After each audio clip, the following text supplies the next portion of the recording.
Kita itu diciptakan oleh Allah dari tanah. Tanah itu adalah bagian dari bumi. Maka kata Allah, wasta'marakum fiha. Kamu itu harus melestarikan bibitmu, kan gitu ya. Sampai dari tanah kan, manusia kan dari tanah. Tanah itu adalah unsur yang terbanyak dari bumi. Nah, karena manusia dari tanah, maka manusia itu punya hubungan yang begitu kuat dengan bumi.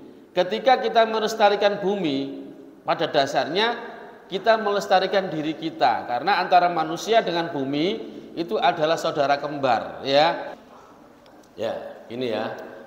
Kita mungkin pernah mengenal namanya mikrokosmos, sama apa satunya? Ini mikrokosmos, biasanya lawan katanya apa? Mikro itu bahasa kecil. Kalau besar apa? Ya, makrokosmos.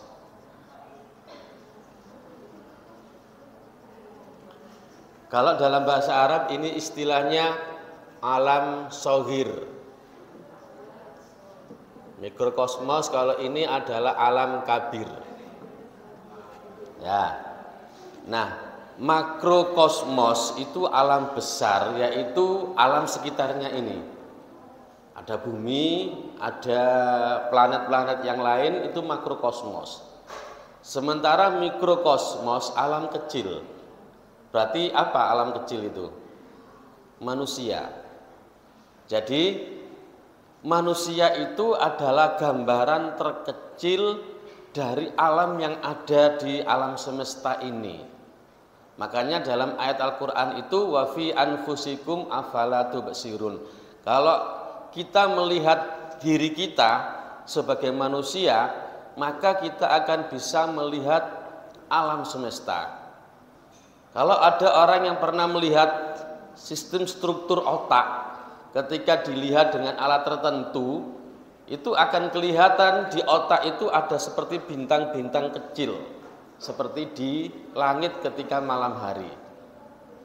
Cuma sampai tidak bisa melihat, itu ada alatnya. Ya. Kemudian kalau kita bicara dari sisi metafisika, ilmu yang memperdalam, yang mendalami hal-hal yang kaitan dengan yang tidak kelihatan, itu namanya metafisika. Alam atau pelajaran yang mendalami tentang sesuatu yang tidak kelihatan. Kalau fisika itu kelihatan. Kalau metafisika dibalik materi, tidak kelihatan. Nah, dari alam metafisika itu kadang-kadang kita akan belajar ada keseimbangan antara manusia dengan alam. Kalau manusia di dalam dirinya itu baik, maka dia akan sinkronisasi dengan alam juga baik. Tadi ya ada temannya yang kecelakaan tadi itu. Saya tidak melihat dari sisi yang lain ya. Saya lihat dari sisi mikrokosmos dan makrokosmos tadi. Ketika seseorang itu diinggapi keberuntungan, maka dia itu akan terjadi sinkronisasi, hubungan yang harmonis dengan alam. Kalau dalam dirinya sudah tidak ada kebaikan, ya dalam sistem ya, tidak dalam pengertian tidak dalam pengertian agama, baik dalam pengertian yang metafisika. Kalau dalam dirinya ada ketidaksinkronan dengan dirinya sendiri, orang itu akan mengalami gangguan dengan pihak luar. Bisa jadi dia kecelakaan, bisa jadi dia dirugikan oleh orang lain. Cobalah sampai lihat di sekelilingnya, ya. Ketika seseorang itu ditimpa sebuah musibah, ketika dia mengalami sebuah kasus, ada kesulitan hidup, itu seakan-akan dia itu akan terus terkena permasalahan terus. Cobalah sampai lihat di alam sekitar ini, dilihat di teman kita mungkin atau saudara kita atau orang lain. Coba sampai lihat di kasus-kasus artis atau pejabat. Ketika dia kena satu kasus, maka kasus-kasus yang lainnya akan masuk ke dalam dirinya. Karena apa? Ketika satu kasus dia sudah tertimpa, terjadi ketidakkeseimbangan dalam alam dirinya, mikrokosmosnya. Maka di luarnya sebagai alam makrokosmos itu akan terjadi ketidakkeseimbangan, maka dia terkena kasus-kasus yang lainnya, beruntun. Makanya dalam peribahasa itu ada namanya apa? Sudah tertimpa tangga, apa itu? Sudah jatuh tertimpa tangga. Wis logur, iya, tibanan ondo pisan. Berarti kan dia bencananya 2 kali. Ya, itu namanya tidak baik antara mikrokosmos dan makrokosmos. Nah, di sini kita akan bicara tentang itu, tentang alam. Ya, tentang alam. Alam itu apa sih alam itu? Lingkungan, ya. Mindset kita alam itu lingkungan. Tidak selamanya, artinya tidak hanya lingkungan saja. Jadi kalau dalam bahasa Arab itu yang disebut dengan alam itu gini, bahasa Arabnya loh ya. Kullu ma siwallah. Itu alam. Segala sesuatu yang selain Allah itu alam. Selain Allah itu apa sih? Manusia, apalagi hewan, tumbuhan, termasuk jin dan malaikat. Ya, ini disebut dengan alam. Nah, di sini kita akan dibahas materi ini akan memberikan pemahaman kepada kita harus bersahabat dengan alam. Ketika tidak bersahabat dengan alam, maka yang akan menjadi problem itu juga diri kita, manusia, karena tadi ini makrokosmos dan mikrokosmos. Makrokosmos itu alam secara besar, mikrokosmos itu adalah diri kita. Kalau kita tidak bisa bersahabat dengan alam besar itu, maka alam kecil yang ada dalam diri kita juga tidak akan merespon dengan baik. Terjadilah yang namanya disharmonisasi, ketidakseimbangan. Nah, kalau seperti itu yang terjadi, maka yang namanya keberuntungan itu tidak akan berpihak kepada kita. Tuh ya, makanya apa itu di iklan TV itu orang bejo itu lebih bagus daripada orang pinter. Dia pinter tapi tidak bejo, tidak bisa sukses. Orang bejo meskipun tidak pinter itu sukses. Nah, bejo itu gambaran dari orang beruntung, orang yang sudah mengalami harmonisasi dengan alam. Dia bersahabat dengan alam. Banyak loh ya kasus seperti itu. Kita sering ya melihat di sekeliling kita. Orang itu hanya dengan sentuhan sedikit dia sudah sukses. Banyak. Satu contoh. Ini sudah menjadi apa ya? Mitos apa enggak tahu ya. Oh, apa namanya itu pekerjaan itu bisa dicontoh, bisa ditiru. Tapi rezeki tidak bisa dicontoh. Satu contoh misalkan, ada 3 orang, sama-sama jual kerupuknya. Di tetangga saya itu ada produksi kerupuk, sama-sama jual kerupuknya. Tapi satu orang ini sukses, bisa beli rumah, bisa beli mobil dan macam-macam. Yang 2 tidak bisa sukses, biasa-biasa saja. Ya, berarti apa namanya itu? Jualan tadi itu bisa dicontoh, tapi rezeki tidak bisa dicontoh. Sampean bisa, itu orang itu suksesnya jualan kerupuk. Sampean niru, nyontoh jualan kerupuk. Nah, nanti hasilnya apakah nanti sama rezekinya dengan yang dicontoh tadi yang sukses? Belum tentu. Ya, maka disinilah ada yang namanya keberuntungan, bejo tadi itu. Bagaimana keberuntungan supaya kita berpihak dengan alam? Harus ada mikrokosmos dan makrokosmos terjalin yang namanya harmonisasi. Disinilah maka dalam pembahasan materi kuliah ini kita hendaknya memahami alam itu adalah sesuatu yang termasuk bagian dari kita. Kita ini juga termasuk alam. Kalau kita berbuat baik pada alam, artinya kita berbuat baik kepada diri kita sendiri. Satu lagi ayat, nanti ke materi ya. Ada ayat panjang ayatnya ini. Zaharul fasadu fil barri wal bahri bima kasabat aydin nas. Kerusakan yang ada di muka bumi dan lautan ini disebabkan faktor utamanya adalah manusia. Jadi faktor utama itu manusia. adanya rusaknya alam, adanya rusaknya lingkungan di mana saja, faktor yang paling banyak pengaruh itu adalah manusia. Kalau tadi dikatakan gempa bumi, bencana alam, itu faktor yang bersifat antara, bukan penyebab utama.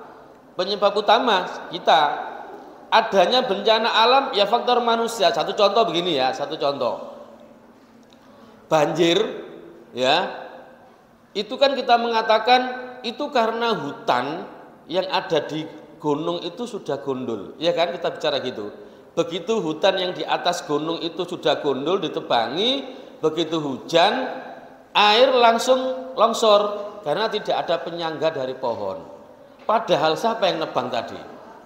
Manusia, tidak mungkin hewan. Karena kita tebangi pohonnya, kemudian gunung itu tanahnya tidak ada yang menahan ketika ada air, maka dia turun langsung, airnya ikut air, airnya? Tanahnya turun ikut air, terjadilah longsor, terjadilah banjir. Maka faktor utamanya adalah manusia. Ya, itu. Terus lautan, adanya tsunami sampai ombaknya tinggi sampai kemudian bawahnya terjadi gempa tsunami, kemudian menjadi banjir. Apakah yang menyebabkan banjir tadi itu adalah tsunami, lempengan bumi bergerak? Tidak, itu faktor manusia juga, ya kan? Yang disebut itu yang rumah kaca itu loh, efek rumah kaca. Rumah-rumah atau bangunan-bangunan itu menggunakan kaca semua. Ketika kemudian matahari harusnya ke bawah itu turun, kemudian dia diserap oleh bumi. Tapi kenyataannya ketika ada rumah kaca, sinar matahari itu masuk ke kaca, dia balik lagi ke atas, sehingga ozon yang ada di atas langit itu terkena sinar matahari yang balik, menjadi bocor ozonnya, tipis. Maka disitulah nantinya terjadi gempa bumi karena lempengan yang ada di alam, di tanah itu bergeser atau bahkan pecah. Lah itu siapa yang membuat seperti itu? Ya manusia. Karena ada rumah kaca.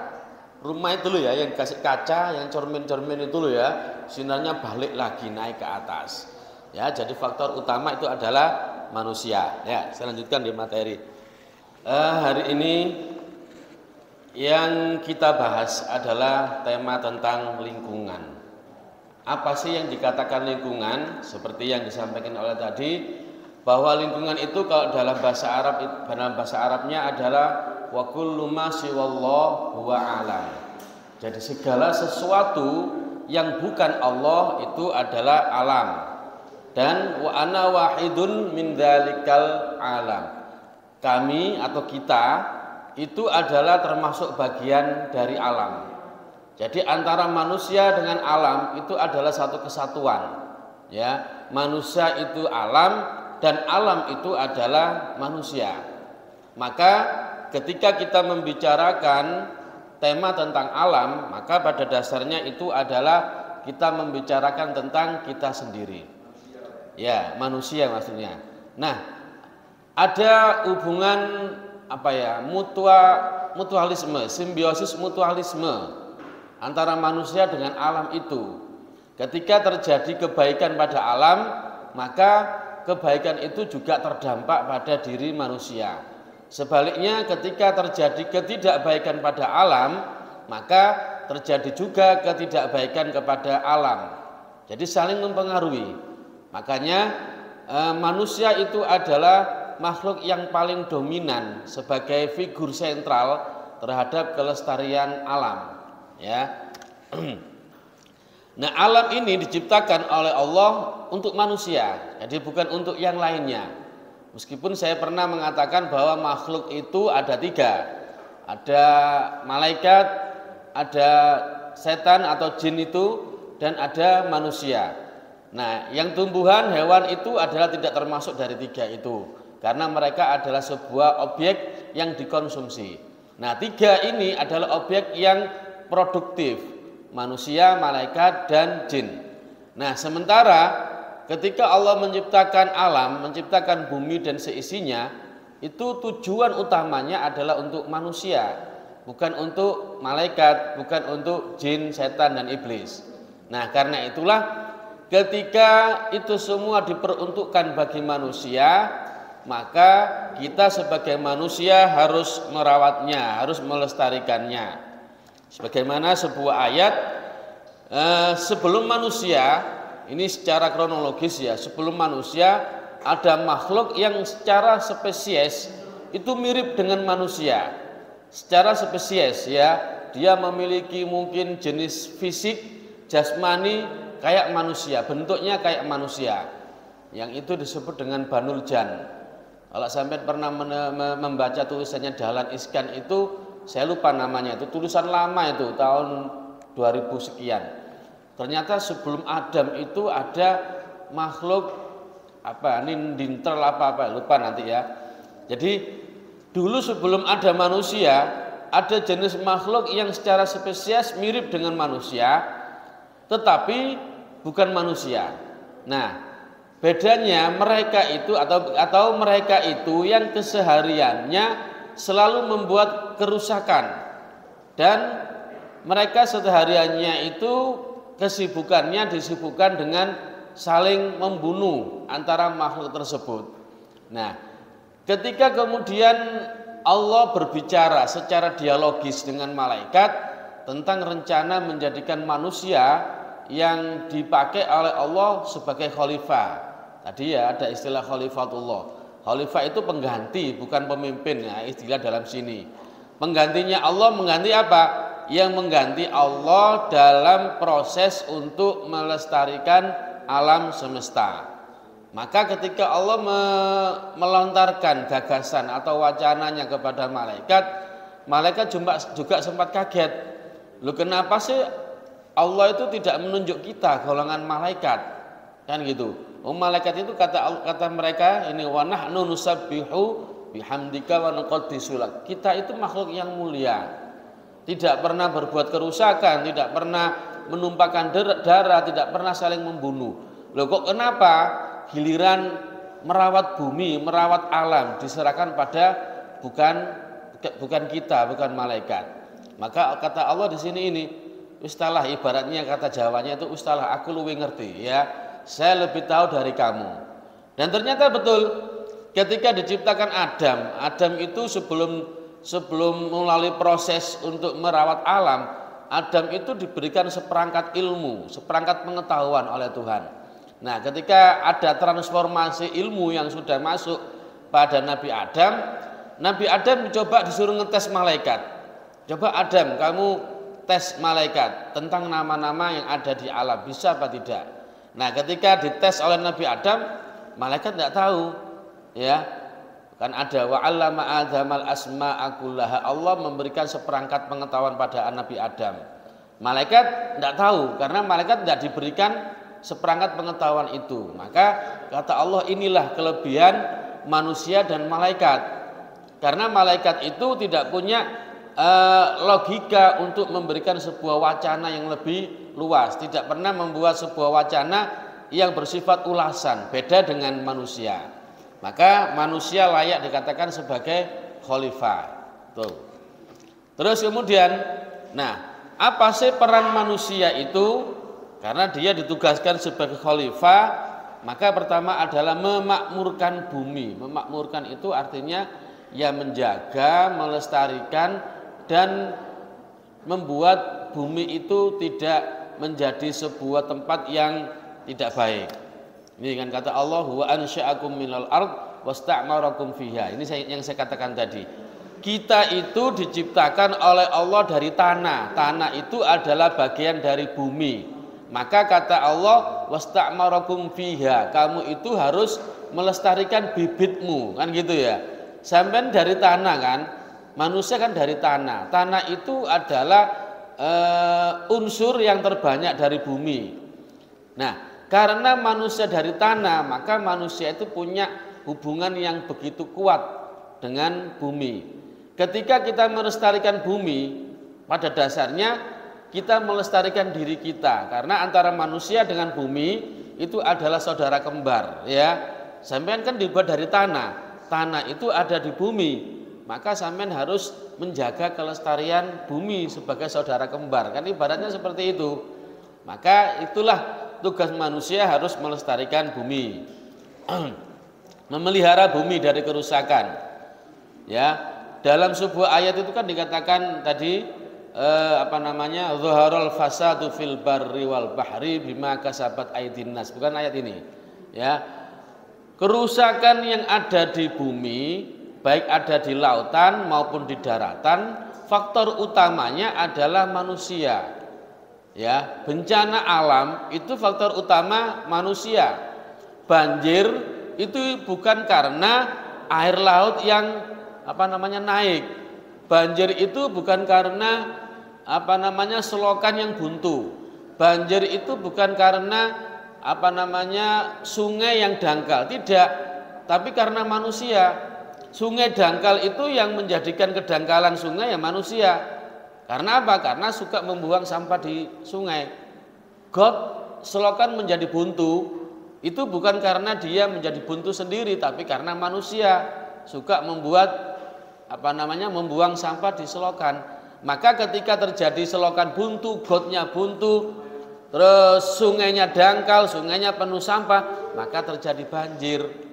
Nah, disitulah faktor utama dari bencana alam itu adalah manusia. Bukan karena selokannya buntu, bukan karena sungainya dangkal. Terus apalagi yang tanah longsor itu. Oh, tanah longsor karena apa sih? Karena banyak ditebangi. Siapa yang menebangnya? Manusia.